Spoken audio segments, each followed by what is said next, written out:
This is like a restoration place. And these are some of the vehicles they're gonna restore.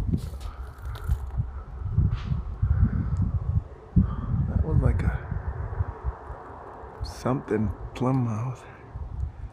I think that was actually, I'm not sure what kind of Plymouth that was, but it was nice.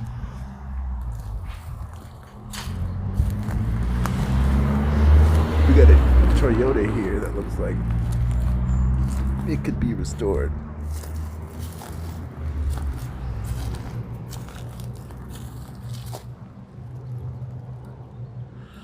Pretty intact.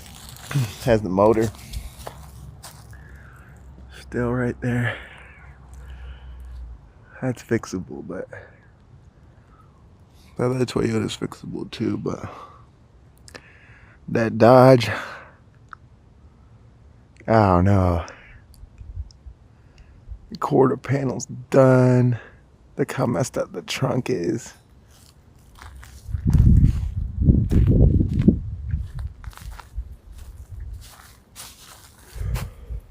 Yeah, I don't know if that can be saved. These are projects that have been out here for years, so I don't think these are gonna get fixed unless somebody orders them.